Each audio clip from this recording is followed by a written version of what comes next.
Hey guys, welcome back! So, let's take a look at some of my biggest addictions back in the PlayStation 1 era. Come on! The PlayStation, the system that changed the game.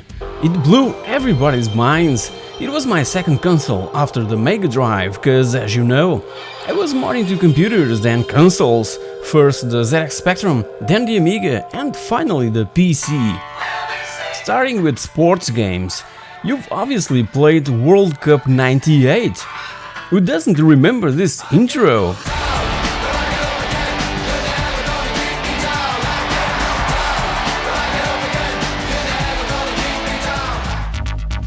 So many hours spent playing with our national team, against all others and against a friend in couch play. This was the first official FIFA World Cup game coming from EA Sports that released it in 1998, right before the start of the real event that ended up being won by the host country, France. Yeah. Good save, the keeper called into action for the first time in the match. He could have a busy day on his hands, John. Everybody needs a bit of tennis in their lives. And I used to play a ton of All Stars Tennis 2000 on my PS1.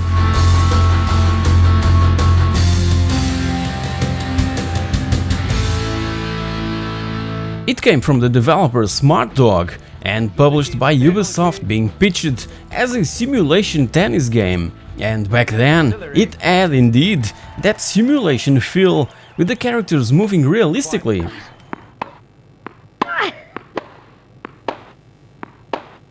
Have you also played tennis games on your PlayStation?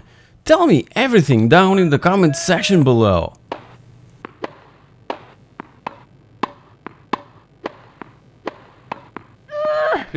All. And who doesn't remember this epic intro? It sounded like something really huge was about to happen. Let's just enjoy it for a bit.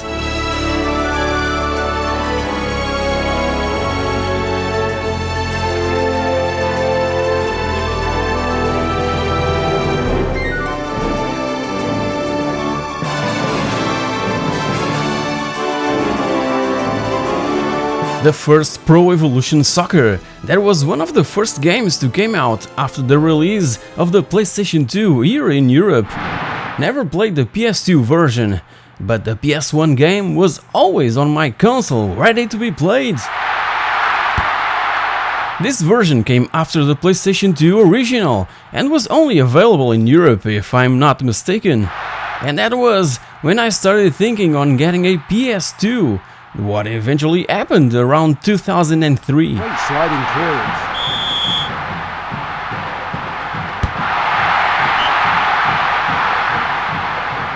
And what about Alien Resurrection? I still have nightmares because of this intro.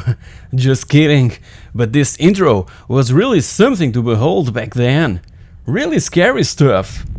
And if you're sensitive to horror movies and games, just skip this part.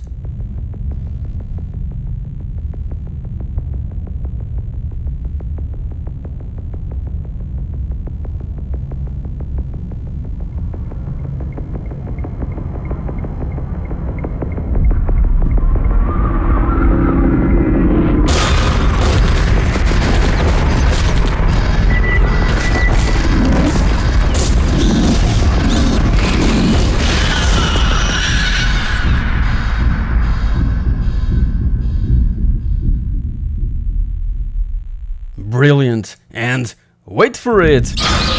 Yeah, and just like the developer stated, this game is best played in the dark.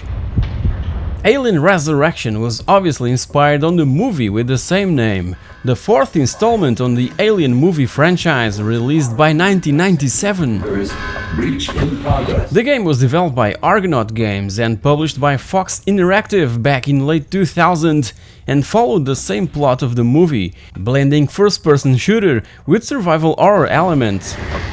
Played a ton back then, but I struggled to play it nowadays, probably because I wasn't playing in complete darkness, just like it was meant to be played.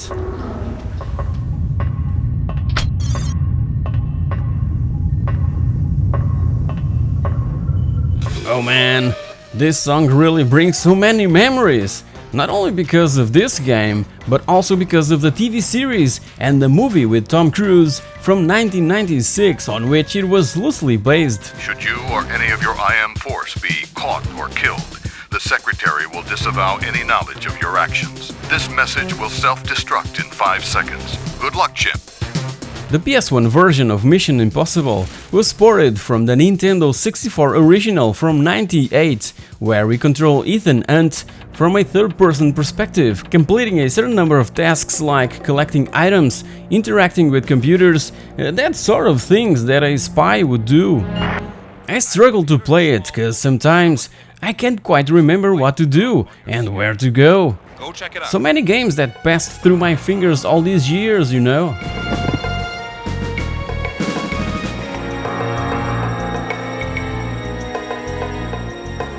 The first driver was awesome. I used to play a lot more this second installment on the series.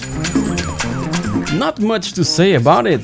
It was developed by Reflections, responsible for the Shadow of the Beast and Destruction Derby franchises, for instance, and I believe that it offered a few ideas to Rockstar for their Grand Theft Auto 3 that would arrive soon. In this one, we would also have the chance to get out of the car and explore on foot. There are 4 cities present in Driver 2: Chicago, Havana, Las Vegas and Rio de Janeiro, and I recall that the cutscenes were really advanced for what I was accustomed in relation to the PS1.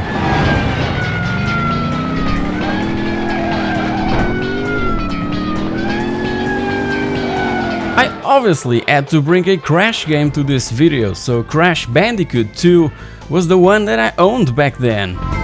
Also enjoyed the first one, borrowing it from a friend to play on weekends. Naughty Dog, always backed by Sony themselves, brought this highly enjoyable platform game back in 1997, just a year after the first one. Crash was abducted by Dr. Neo Cortex, who tricks him into thinking that he wants to save the world. So we have to collect 25 crystals, each scattered between 25 levels that are accessible via warp rooms.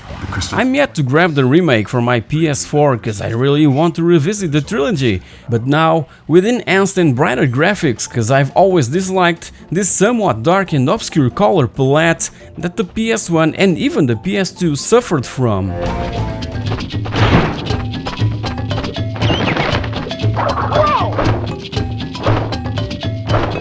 Now time for one of those cute games that everybody can master and simply turns anyone into gamers. I'm talking about Bust-A-Move 4, part of the Puzzle Bobble series of games that started back in 1994 at the arcades. This was the last game from this franchise to be developed, and besides the PlayStation, it was also converted from the arcade original to the Game Boy Color, Windows and the Dreamcast.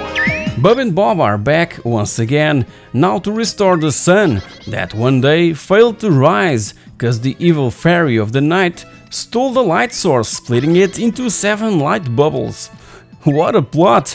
So we must retrieve those bubbles and restore the light so that the sun can rise once again.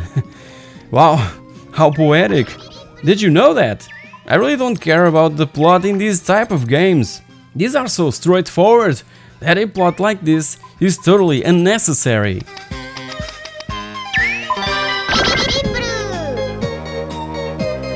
Soul Blade has probably the most amazing intro song from all PS1 games. Let's just listen to it.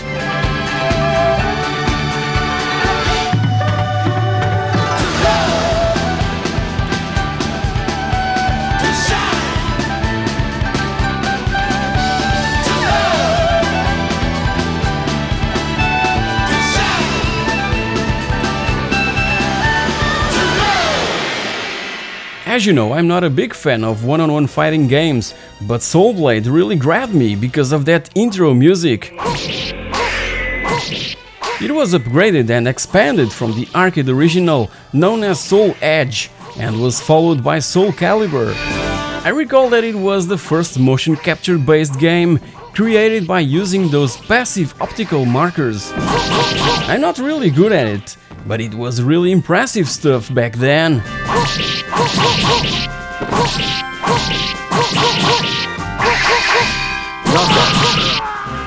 Destruction Derby 2 has PlayStation written all over it. Another Reflections game that came prior to their Driver series, and let's face it, the influence of Destruction Derby is splattered on the Driver franchise. The PlayStation game arrived alongside the Windows version and focused more towards a NASCAR theme to appeal to the North American audience. Destruction Derby, Wrecking Racing and Stock Car modes are present that can be played on 4 different game types: Championship, Race Practice, Time Trial and Multiplayer, this last one allowing 9 players to race individually.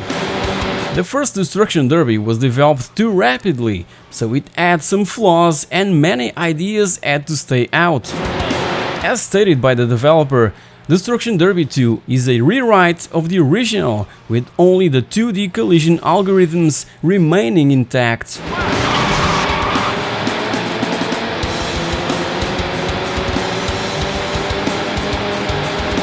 Oh man, this game is so bad! But back then, I was totally into it. I've always enjoyed motocross games and would grab everything based on that motorsport. It was released by EA Sports in late 1999, after the success of Motocross Madness on the PC a year prior, and was also available on the Nintendo 64, even supporting all of Nintendo's pack peripherals. It features a bunch of real riders like the Mikes, LaRocco and Metziger, with also authentic factory bikes like the Honda CR, Kawasaki KX, Yamaha YZ and the Suzuki RM. One huge detail back then was that the track would wear down and change as the race progresses, but it was too slow for my taste. Even so, played it like if there was no tomorrow. Around the same. But now the track has a little more room for the riders. If you thought that Digital Illusions only developed pinball games back in the 90s, well, you're wrong.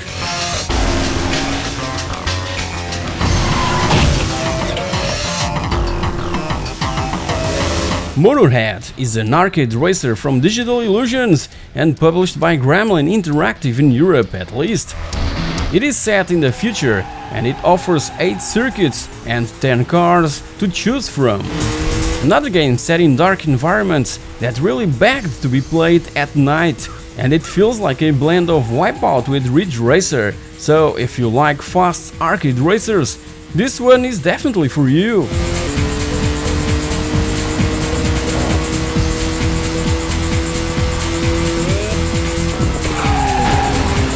Ah, what a pleasant and enjoyable Sunday ride!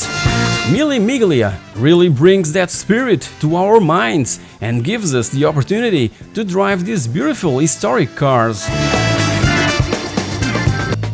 It was developed by Kung Fu Games, yeah, Kung Fu Games, and published by SCI back in late 2000 and only in Europe.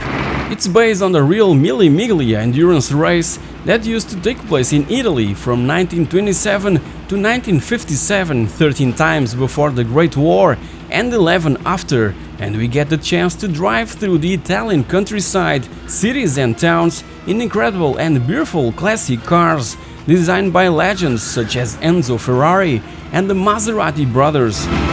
It's not a milestone in racing games, but a truly gorgeous one. Love it!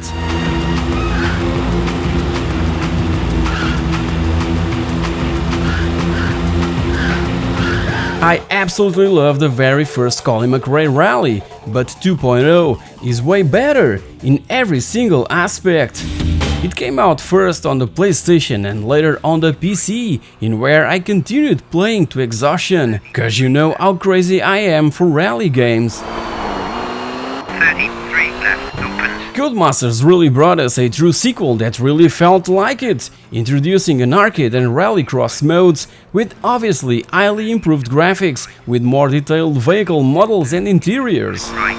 I still play the PC version to this day, and please feel free to watch my retrospective to the whole series, from the very first Colin McRae Rally to Dirt 4, the last game on the series. Until now. Into 4 left. 70. And as for extreme sports, why not a bit of snow to freshen things up? And the Cool Borders series is an absolute must on the original PlayStation. It was developed by Idle Minds and published by 989 Studios back in the beginning of 2000 in Europe.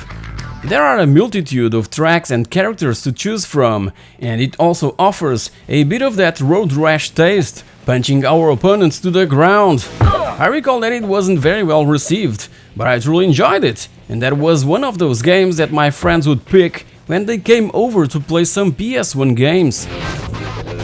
It was, if I'm not mistaken, the last game of the series, which soon had a spiritual successor on the Dreamcast by the name Snow Surfers, one of my favorites on Sega's last system.